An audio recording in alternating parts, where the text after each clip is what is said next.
अपनी जो है अपने इंटरेस्ट के लिए इन्होंने सारे ने जो है मिलके मुल्क जो है उसको नीचे लगा दिया है। 75 साल 50 अब देखें हमारे साथ वाले मुल्क किधर चले गए। आप तो हिंदुस्तान के साथ कंपैरिजन करते और पाकिस्तान की फौज नहीं तैयार, पाकिस्तान के टैंक, भाई हु आर यू आप? अब जाहिर बात है थे तो वो चीफ ही, और फिर लगता है कि याद सादिक की बात ठीक थी। फिर अब जो हामिद मीर ने इंकशाफ किया है और ये कुरैशी साहब से भी उन्होंने कंफर्म किया ये बातें, फिर तो उसकी बातें ठीक थी कि जी इसके पांव कांप रहे थे, इसकी टांगें कांप रही थी। इमरान खान ना होता ये तो सौदा कर चुके होते। और चीफ ऑफ आर्मी स्टाफ तशरीफ लाए, पैर कांप रहे थे, पसीने माथे पे थे, और हमसे शाह महमूद साहब ने कहा, फॉरेन मिनिस्टर साहब ने, कि खुदा का वास्ता है अब इसको वापस जाने दें, क्योंकि 9 बजे रात को हिंदुस्तान पाकिस्तान पे अटैक कर रहा है।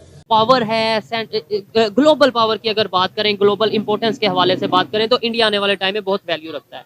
हम क्यों नहीं अपने रिलेशन बेहतर कर पा रहे? पाकिस्तान के वो दिग्गज लोग जो भारत के खिलाफ जहर उगलने में पीछे नहीं हटते थे, कभी कभी ऐसा मौका आ जाता है कि ना इंसान झूठ बोल ही नहीं पाता, इंसान को सच कबूलना पड़ जाता है। वो ऐसा ही मौका आ जाए, फवाद चौधरी जैसे लोगों ने भी आज कबूल लिया कि हाँ कहीं से भी कंपैरिजन नहीं। हालांकि भारतीय स्वाद को तो अच्छे तरीके से जानते हैं, फिर भी अगर पाकिस्तान का मंत्री ये सोच रहे तो आप अंदाज़ा लगा सकते हो कि पाकिस्तान के लोगों की असलियत में जो जेन्युइन लोग हैं, वो फेक रिएक्शन वाले नहीं, फेक पब्लिक रिव्यू वाले नहीं, असली जो लोग हैं वो कितना कांपते होंगे पाकिस्तान में भारत से। आज भी आप देखो हर तरफ जो है वो हल्ला है। आज डर है पाकिस्तानियों को कि गुरु पहले आतंकवादियों पे हमला हुआ, आपकी भारत कुछ भी कर सकता है, कुछ भी, मतलब भारत जो है वो पुंछ का बदला किसी भी तरीके से ले सकता है।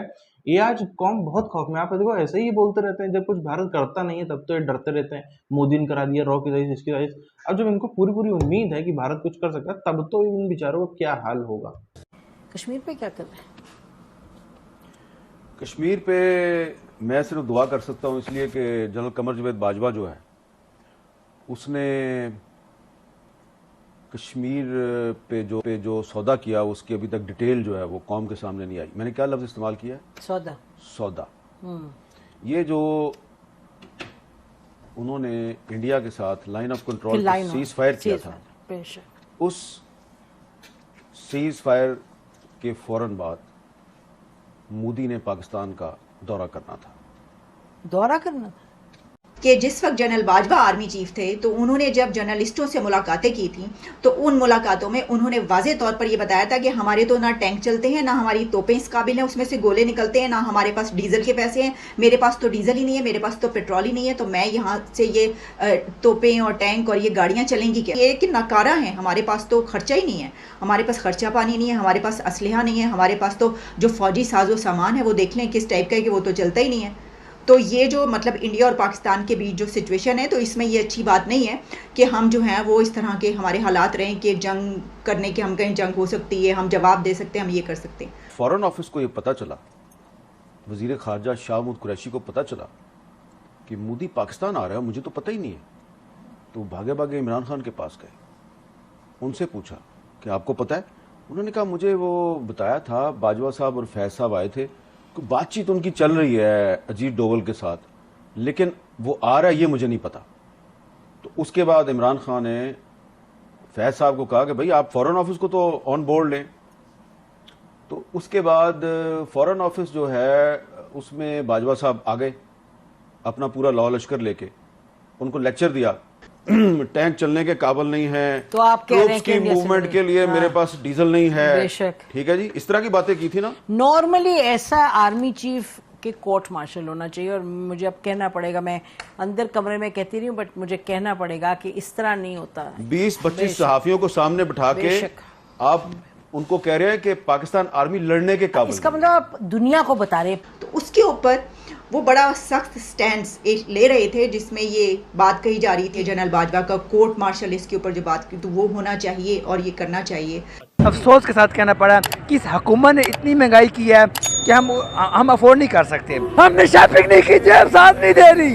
हुकूमत में वो हुक्मरान आए जो कर्जा ना ले और इस अवाम का सोचे। भारत ने एक बार फिर से कुछ ऐसा कर दिया है जिसे देखकर केवल पाकिस्तान ही नहीं बल्कि अमेरिका और यूरोप के देशों के भी होश उड़ चुके हैं। अमेरिका और यूरोप भारत को रोकने की बहुत ही ज्यादा कोशिश कर रहे हैं, लेकिन इमरान खान की हुकूमत सबसे अच्छी थी। 10 लाख का मुफ्त इलाज भी चल रहा था, एहसास प्रोग्राम भी चल रहा था, और उसके बाद इन्फ्लेशन भी इतनी नहीं थी, हर चीज़ में जॉब अपॉर्चुनिटीज़ भी आपको मिल रही थी, एहसास प्रोग्राम, शेल्टर होम खुल रहे थे। तो इमरान खान की हुकूमत, इमरान खान एक दीवाना है हमारा, वो हुकूमत में आए दोबारा। कहीं ना कहीं वेस्टर्न कंट्रियों से लेकर उनकी मीडिया तक भारत को दबाने की कोशिश कर रही है और साथ ही साथ भारत के फैसले को बदलने की कोशिश कर रही है, लेकिन यहाँ पर भारत को कोई भी टेंशन लेने की जरूरत नहीं। जब से ये कोरोना डिसीज आई है और जब से ये कमोडिटी सुपर साइकिल है, दुनिया में जो इन्फ्लेशन है वो इंक्रीज हुई है। इस इन्फ्लेशन की वजह से और उन गवर्नमेंट्स ने जो वेस्ट में था, उन गवर्नमेंट्स ने रिलीफ दिया आवाम को।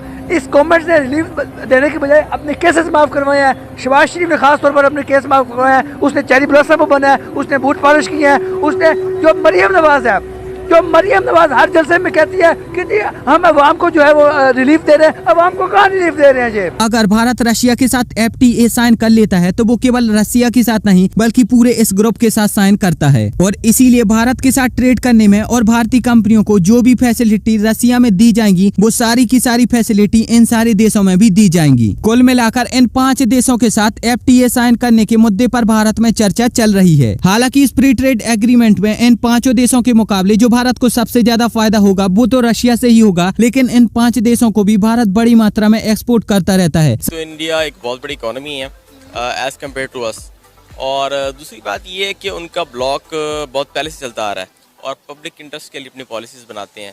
तो इसी तरह से उन्होंने रूस, आपको पता है कि बहुत पुराना एलाइज है इंडिया का, तो इसलिए उनके लिए इतनी अच्छी उन्होंने जो है ना अपॉर्चुनिटीज रखी हुई हैं। अब एक और ऐसा बहुत ही बड़ा फायदा है जिसके बारे में तो शायद आप लोग यहाँ पर जानते ही नहीं होंगे। तो जिस प्रकार आपने नाटो का नाम सुना होगा कि अगर एक नाटो कंट्री पर कोई भी देश अटैक कर देता है तो सारी नाटो कंट्री मिलकर उसका बचाव करती हैं और उस देश पर अटैक करती हैं। सेम नाटो जैसा ही एक ग्रुप रशिया ने भी बना रखा है और इसका नाम है EEU। इसका फुल फॉर्म होता है यूरेशियन इकोनॉमिक यूनियन, और इस ग्रुप के अंतर्गत तकरीबन 5 देश आते हैं जिनमें आर्मेनिया, बेलारूस, कजाकिस्तान, किर्गिस्तान और रशिया आता है। चाइना ने इसके लिए बहुत सारी कोशिश की हैं, लेकिन रशिया ने इसमें अपना इंटरेस्ट ही नहीं दिखाया, क्योंकि रशिया ये चीज बहुत ही अच्छे से जानता है कि जब भी कोई भी चाइनीज कंपनी किसी भी देश में जाती है तो ये जो कंपनियां होती हैं वो उस देश की कंपनियों को बर्बाद करके खत्म कर देती हैं और वहां पर टोटली अपनी मोनोपोली बना लेती हैं और उस देश के लोगों का फायदा उठाती रहती हैं। अब भारत के हाथ कुछ ऐसे काम लग चुके हैं जिनका उपयोग करके भारत बड़े ही आराम से रशिया से ट्रेड भी करता रहेगा, साथ ही साथ जो वेस्टर्न कंट्रियां हैं उनको मुंह तोड़ जवाब भी दे पाएगा। भारत और रशिया के बीच में अगर ये फ्री ट्रेड एग्रीमेंट साइन हो जाता है तो बहुत ही जल्द आपको रशियन सड़कों पर टाटा और महिंद्रा जैसी इंडियन ब्रांड की गाड़ियां देखने को मिल जाएंगी। रशियन गवर्नमेंट का खुद कहना है कि वो यही चाहती है कि जो इंडियन ब्रांड हैं वो रशिया में आए, यहाँ पर अपनी शोरूम खोलें ताकि जो रशियन लोग हैं वो उनका सामान खरीद सकें।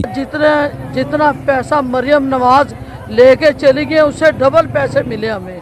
अच्छा, आटा दे के इन्होंने साबित कर दिया, लोगों को मरवा दिया। वही आटा अगर ये कम रेट पे कर देते पूरी आवाम खुश हो जाती, लेकिन बस अल्लाह अपनी पनाह में रखे।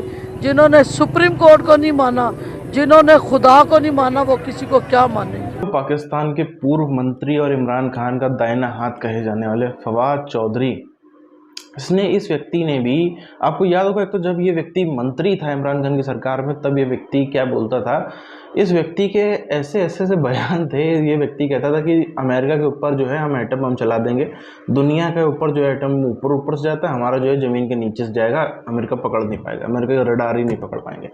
अजीब अजीब किस्म की बातें, और भारत के प्रति भी कोई कम जहर उगलने का काम इस व्यक्ति ने नहीं किया कि भारत तो ये वो दुनियादारी।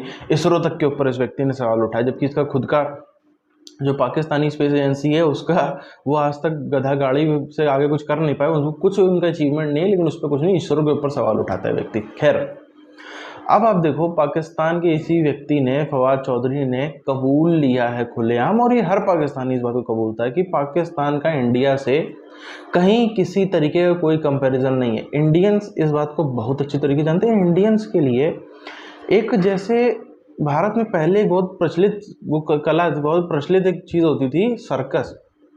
आप देखो लगभग हर 15-20 दिन में, एक महीने में, 1.5 महीने, मुझको याद है, आज से ज़्यादा पीछे नहीं, 15 साल पीछे भी चले जाएं तो होती रहती थी। 15 साल पहले तक मैंने तो देखा है सर्कस होते रहते थे। तो लोग वहाँ पे अपना पैसा खर्च करके 3-3, 4-4 घंटे जाते थे बैठने। क्यों? वही जोकर को देखने, वही सब करतबबाजी और ये कॉमेडी हरकतें देखने। पाकिस्तान भारत के लिए जोकर से ज़्यादा कुछ नहीं है।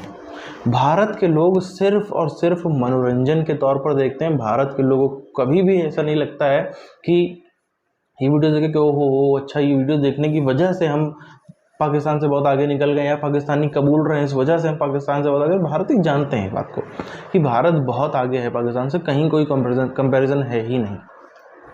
सिर्फ और सिर्फ आजकल थोड़ा ये सब कपिल शर्मा शो में भी इतना अच्छी कॉमेडी हो नहीं पा रही है, और दुनिया भर के ये पुराने जो सर्कस थे ये भी बंद हो गए, और थोड़ा कॉमेडी और मटेरियल कम मिल रहा है पब्लिक को। इस वजह से पाकिस्तान के ऊपर पब्लिक का इतना ध्यान रहता है भारत की, वरना कोई दिलचस्पी नहीं है भारत को पाकिस्तान जिए कि निपट जाए, कोई फर्क नहीं पड़ता।